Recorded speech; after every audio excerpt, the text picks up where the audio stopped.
Muy buenas tardes desde el Palacio de la Moneda, dando el informe diario sobre la evolución de la pandemia en Chile. Como siempre, agradezco a los medios de comunicación, a los canales de televisión adheridos a esta cadena en forma voluntaria, a las radios de Archi y No Archi y al equipo de La Moneda que hace la transmisión y trabaja día a día para entregar de mejor manera nuestra información. Lo primero que quiero destacar es que de ninguna manera vamos retrocediendo. Las cifras de la región metropolitana lo demuestran así. Los casos diarios han disminuido en un menos 23% en los últimos 14 días y en un menos 12% en los últimos 12 días. Ustedes ven los casos diarios en el gráfico, el promedio de los últimos 7 días, cómo los casos disminuyen en forma muy impresionante. No obstante, el rebrote puede ocurrir.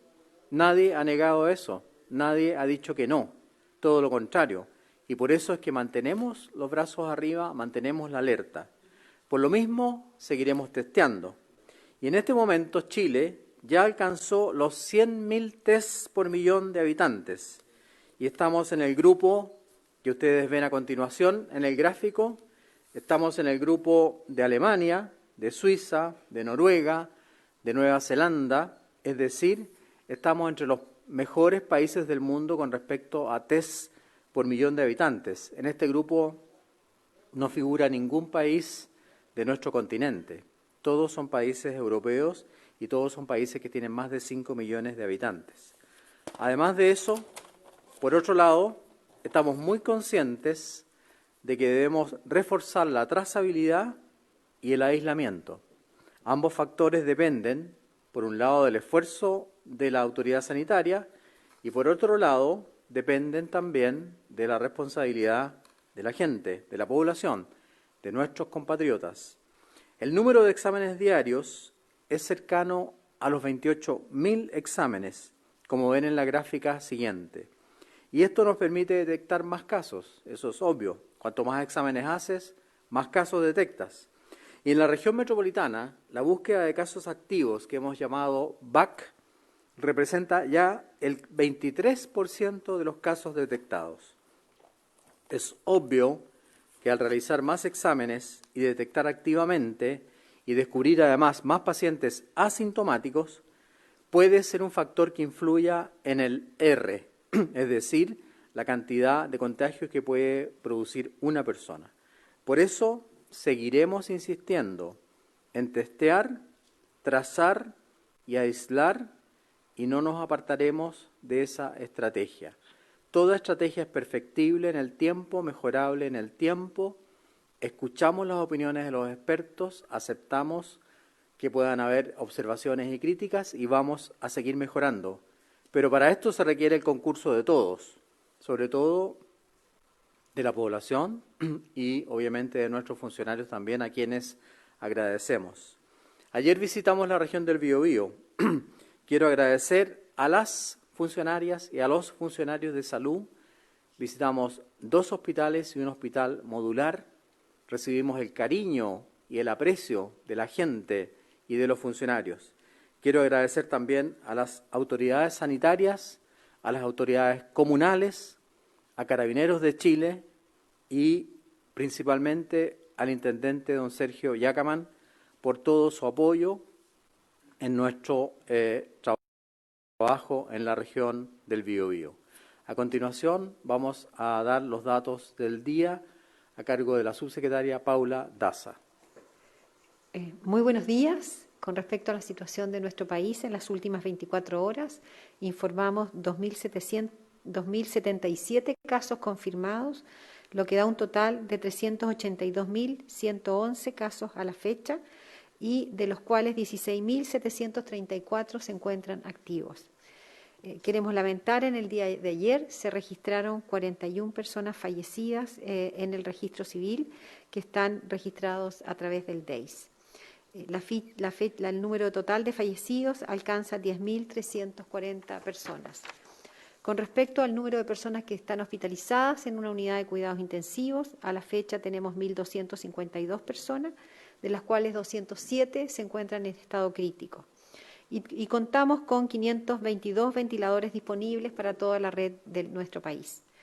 En relación a la red de exámenes de nuestro país, queremos decir que se informaron en el día de ayer 27.618 exámenes, lo que da un total de 1.960.210 exámenes a nuestro país.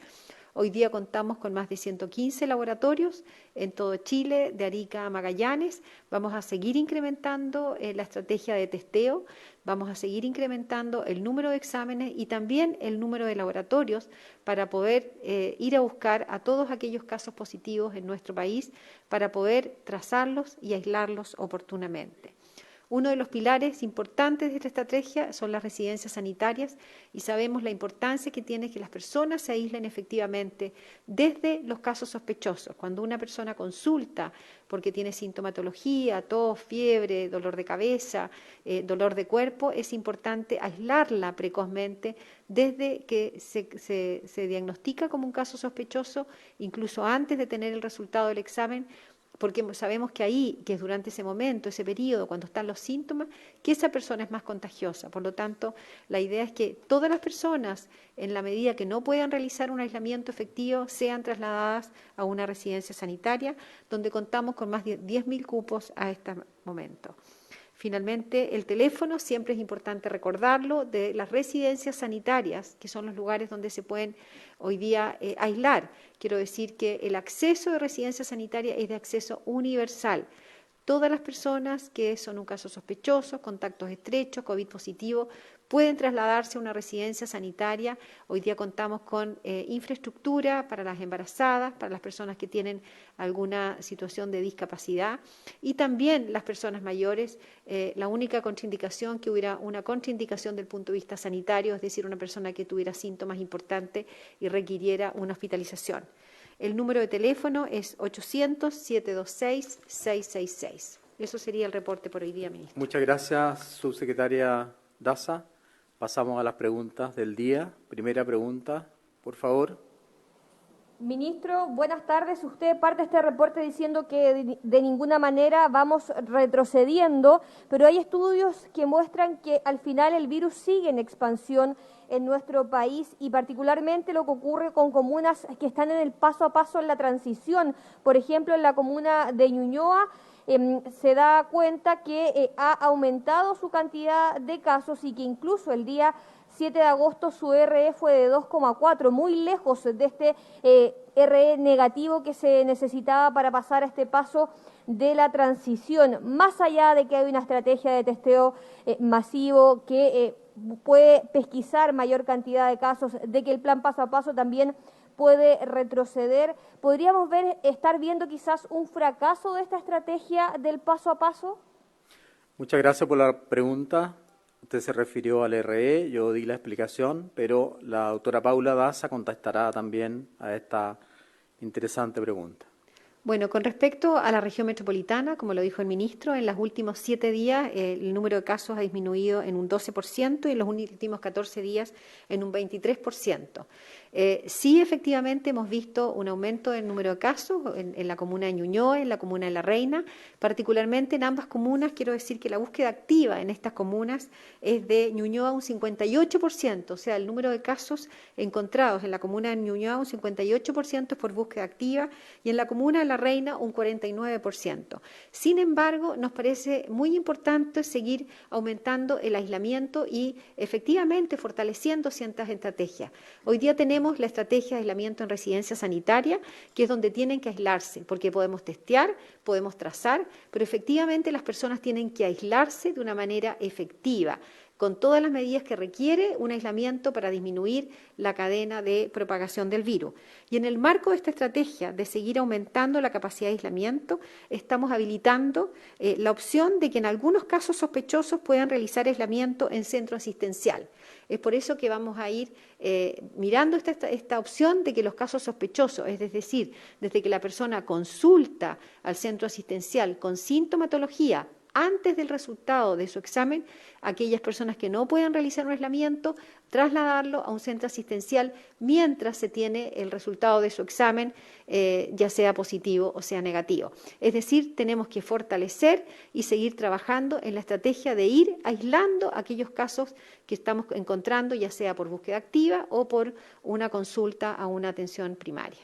Muchas gracias, doctora Daza. Secretaria, pero ¿no se ha visto también, por ejemplo, el tema de la movilidad en estas comunas que están en transición? Se ha visto una gran cantidad de personas circulando en la calle y incluso también se ha visto un aumento, es evidente, en las calles, por ejemplo, de comunas aledañas donde hay una mayor cantidad de autos circulando, de personas en la calle. ¿No hay también quizás una forma de poder hacer un mejor control de esta movilidad, del paso de zonas de cuarentena a zonas de transición?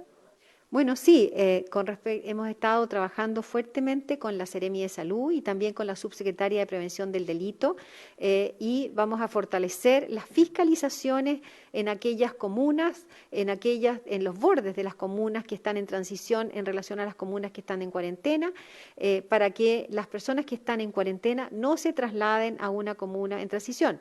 Lo hemos dicho de todas las maneras que las personas que viven en una comuna en cuarentena no pueden ir a una comuna en transición. No pueden trabajar en una comuna en transición y es por eso que es fundamental que las personas también tomen esas medidas, porque sabemos que finalmente tienen un impacto negativo no solo en la población de las comunas en transición, sino que en sus comunas también, porque muchas de ellas todavía se mantienen en cuarentena y mientras no tengamos una disminución importante de casos no lo vamos a hacer. Hoy día estamos fortaleciendo esta estrategia, pero nos parece esencial aislar a los casos sospechosos, a los casos confirmados, para disminuir la propagación del coronavirus y es por eso que esta estrategia de aislamiento es donde nos vamos a enfocar de una manera mucho más fuerte en las próximas semanas. Muchas gracias, doctora Daza. Siguiente pregunta. Hola, muy buenas tardes. Nos gustaría saber la versión sobre la renuncia de Paula Labra, la Seremi de Salud de la región metropolitana, que finalmente desistió y sigue en el cargo. Una renuncia que había sido informada ayer durante la mañana la subsecretaria Paula Daza. ¿Cuándo se enteró usted, ministro París, de esta renuncia? ¿Fue recién durante la tarde al regresar de Concepción? Y si fue así, ¿por qué las autoridades no le comunicaron antes de esto? Lo otro, usted también, ministro, habló con la Seremi. ¿Qué argumentos le dio finalmente para que desistiera de esta renuncia?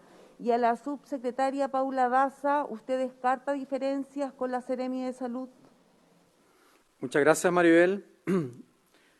Supimos que Mega dio esa noticia en forma muy temprana. La Seremi había realmente, como dice usted, presentado su renuncia por motivos estrictamente personales, que no tengo por qué comunicar. Obviamente nosotros le solicitamos que permanezca en el cargo porque lo ha hecho muy bien. Santiago es una de las regiones, la región metropolitana, que tiene más test por millón de habitantes. Ella misma creó un centro de trazabilidad con más de 200 operadores en la Universidad Central. Hay más de 1.050 trazadores en Santiago. Nosotros consideramos que ella lo ha hecho bien, tiene toda nuestra confianza. Y ante esa llamada, ella dijo, lo voy a pensar, y recapacitó y aceptó continuar como Seremi de la región metropolitana. Yo le agradezco a Paula Labra, porque a pesar de las dificultades familiares o personales que pueda tener, ella ha aceptado seguir en el cargo y obviamente que nosotros le damos nuestro respaldo. Muchas gracias. Ministro, pero ¿cuándo se enteró usted de esta renuncia? Porque fue en la mañana cuando ella la presenta. ¿Usted se enteró recién en la tarde? ¿Por qué esa descoordinación de las autoridades, si fue así? Ninguna descoordinación, Maribel. Yo estaba en Biobío, estaba entre Talcahuano y Concepción, inaugurando un hospital modular, visitando los hospitales, hablando con los gremios, viendo presentaciones. Obviamente que no estaba absolutamente atento a mi WhatsApp, y una vez que estaba sentado en el avión de vuelta recibí esta información. Y de inmediato me comprometí, obviamente, a conversar con Paula Labra y eso ya se solucionó y lo damos por cerrado y muchas gracias por su pregunta. Buenas tardes, ministro, subsecretaria. ayer se llevó a cabo el lanzamiento de la plataforma eCovid Chile, en un trabajo de la Universidad de Chile, la Universidad Católica, la Universidad de Concepción, en colaboración con el Ministerio de Salud y el Ministerio de Ciencias. Una de las virtudes de esta plataforma, dicen los que la crearon, es que utiliza los datos del MinSal, pero corregidos y depurados, cosa de entregar un panorama más completo con el objetivo de ser un aporte para una mejor toma de decisiones. En ese sentido, ministro, una de las dimensiones que abarca esta plataforma es la trazabilidad de los casos, y las cifras corregidas y depuradas no necesariamente se condicen con el último informe epidemiológico. A modo de ejemplo, en el indicador que habla de la proporción de casos nuevos investigados antes de 48 horas que mencionaba usted antes, según el informe epidemiológico y lo que se ha dicho en esta instancia, esto se llega a más de un 80%. Sin embargo, las universidades detectaron que esta trazabilidad estaría por debajo del 35%, un 33-34% en específico, considerando que esta es una colaboración de las universidades y el Ministerio con el fin de aportar a una mejor toma de decisiones. ¿Qué cifras se van a considerar para, por ejemplo, evaluar el plan paso a paso o decretar el desconfinamiento de alguna comuna? Bueno, esta es una iniciativa, como muy bien dice usted, de colaboración entre la Universidad de Chile, que es su universidad, la Universidad Católica, la Universidad de Concepción, ayer lo conversé con el rector, y el Ministerio de Salud y el Ministerio de Ciencias. Lo que hacemos nosotros a través de esta colaboración es, como dice usted, aportar las cifras para que sean analizadas en profundidad por estas universidades, lo cual agradecemos enormemente. El miércoles pasado, en una reunión que tuvo el Ministerio de Salud a través del doctor Rafael Araoz con la OMS y la OPS, al mostrar nuestros datos, ellos aplaudieron, dice aquí, aplaudieron la estrategia de Chile y dijeron que debería ser imitada por otros países. Si tenemos diferencias con las cifras, las vamos a revisar. Desgraciadamente, no tengo las cifras de y COVID en la mano, no las conozco. Hoy día el rector de la Católica y el rector de la Chile me pidieron obviamente una reunión para conversar el resultado de este estudio colaborativo. Agradezco obviamente el trabajo de las universidades, de la Universidad de Concepción también, y esto también va a contribuir a transparentar más aún las cifras y el manejo de la pandemia. Lamento decirle, Tomás, que esas diferencias no las conozco por el momento, por razones que no voy a hacer públicas, pero que obviamente las conoceré a la brevedad y trataremos de consensuar y de seguir trabajando en forma colaborativa. Muchas gracias. Sí, ministro. Por otra parte, voy a preguntarle a la subsecretaria Daza, que está a cargo de esta parte de la estrategia de trazabilidad, testeo y aislamiento. Han habido algunas críticas desde el Colegio Médico y otras sociedades científicas que apuntan a que esta trazabilidad actual no es suficiente, dicen. Uno de esos datos es que por cada caso nuevo se están investigando 1,4 contactos, y según el Centro Europeo esto debiese ser entre 10 a 30 contactos por cada caso. ¿Por qué se da esta diferencia? Y por otro lado, son las cifras de indicadores de testeo que se publicaron en el último informe. ¿Por qué no se incluyen en estos indicadores de testeo el número de test comunal? Un dato que finalmente es clave para calcular también los porcentajes con los que se está llevando el desconfinamiento. Muchas gracias, Tomás. Contestará a la doctora Daza, ya que usted le hace la segunda pregunta a ella. Bueno, con respecto a los números del informe, quiero aclarar varias cosas. Con respecto al informe epidemiológico, en relación a las cifras de testeo, trazabilidad y aislamiento, estos son datos que se recogen a través de la Seremi de Salud, quien además recoge los datos a través de la atención primaria. Por lo tanto, es información que viene directamente desde la APS, que tienen sus sistemas de testeo, trazabilidad y aislamiento a través de distintas plataformas, y a través de eso nos hacen llegar al Ministerio de Salud.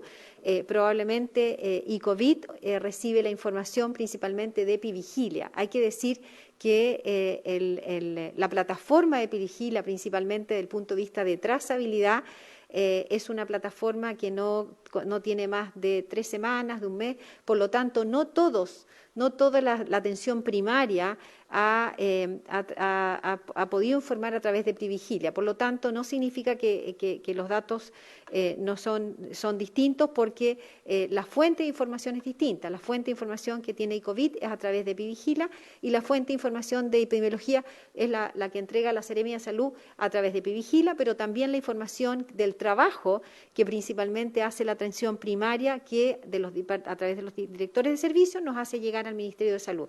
Por eso creo que es importante aclarar esa información, y es mucho más robusto el informe epidemiológico porque consolida toda la información. En relación a la segunda pregunta, en relación al número de contactos estrechos, existe una variabilidad efectiva en las distintas regiones, y lo hemos visto a nivel de la publicación que nosotros hicimos en el informe epidemiológico. Es decir, hay regiones que tienen muy buenos datos, como 4 o 5 contactos estrechos por caso, y hay otras que efectivamente están bajos. Este es uno de los puntos de la trazabilidad que vamos a seguir fortaleciendo, y lo hemos dicho. Nosotros hemos fortalecido la estrategia de encontrar esos casos confirmados, los casos investigados, hacerle el seguimiento, hacer el aislamiento y en la búsqueda de los contactos estrechos. Eso. Muchas gracias, doctora Daza. Siguiente pregunta. Sí, buenos días. Los especialistas dicen que estamos cerca de una endemia alta. ¿Qué medidas está analizando el Ministerio de Salud ante esta posibilidad? Y lo segundo es, ¿cómo va a ser el proceso de distribución de Avifavir, este medicamento que se está usando para el tratamiento del COVID? La verdad es que hablar de endemia alta, endemia baja, endemia media, no es correcto. Lo que nosotros entendemos es que todos los virus nuevos que han aparecido en el mundo, y doy como ejemplo el H1N1 o fiebre porcina, se transforman en virus endémicos. ¿Qué significa esto? Que permanecen estables o presentes en forma permanente en la población, para diferenciar, por ejemplo, del coronavirus que no estaba presente, este tipo de coronavirus, que atacan en forma muy agresiva, llegan a un máximo de presencia y comienzan a bajar.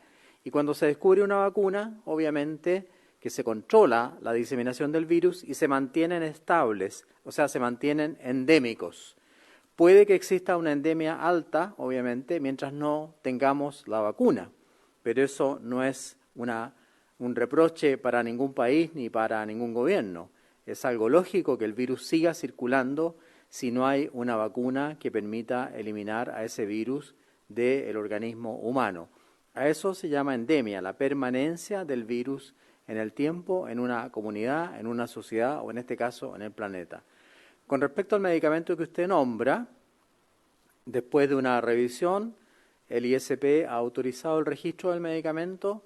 Nosotros por el momento no hemos considerado su uso. Esto fue solicitado por otras instituciones y me imagino que esas instituciones tendrán que responder al uso que quieran darle a ese antiviral. Muchas gracias. Muy buenas tardes por el Líbero. Hoy se publican en el Mercurio algunos resultados de la Consulta Nacional sobre la situación de primera infancia por la crisis del coronavirus. Y se expone que casi un 80% de los niños no fueron a sus controles por la pandemia, y que un porcentaje también muy importante presentó problemas a nivel emocional. ¿Qué está haciendo el Ministerio de Salud para mitigar los efectos colaterales de los prolongados encierros en los casos de los niños, más allá de los permisos de salida? Muchas gracias, Maolis. La doctora Daza contestará a esta pregunta.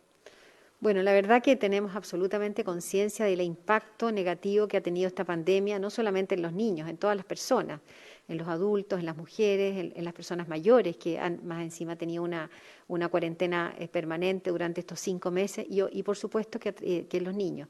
Es por eso que hemos elaborado distintas estrategias. Una de ellas, a través del plan Saludablemente que lanzó el presidente de la República hace unos meses atrás, donde hay una mesa de trabajo y donde en la página de Saludablemente las personas pueden, primero que nada, tener atención desde el punto de vista psicológico para apoyar a los niños en estas situaciones. También hay un contacto a través de la Subsecretaría de la Niñez, donde los niños pueden hacer contactos telefónicos y preguntas y ayuda.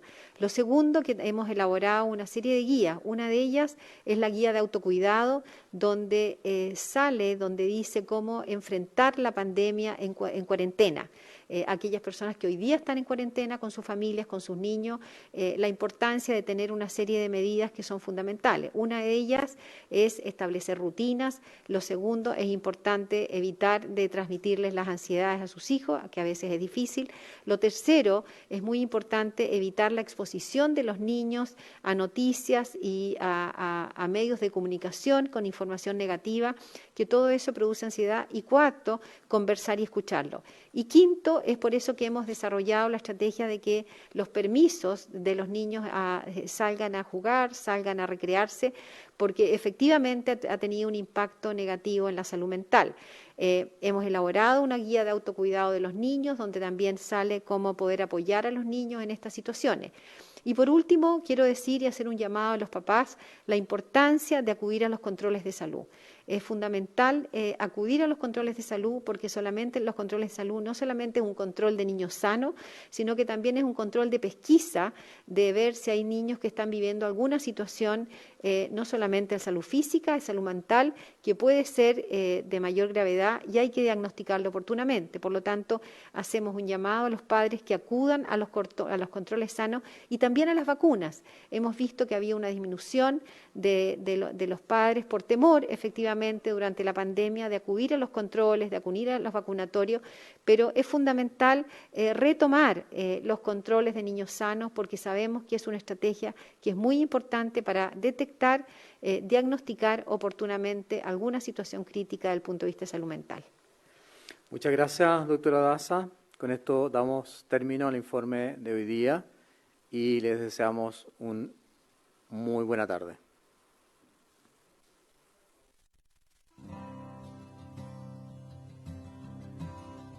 Transmitió el Gobierno de Chile. Agradecemos a los canales de televisión y radioemisoras que integraron esta red voluntaria.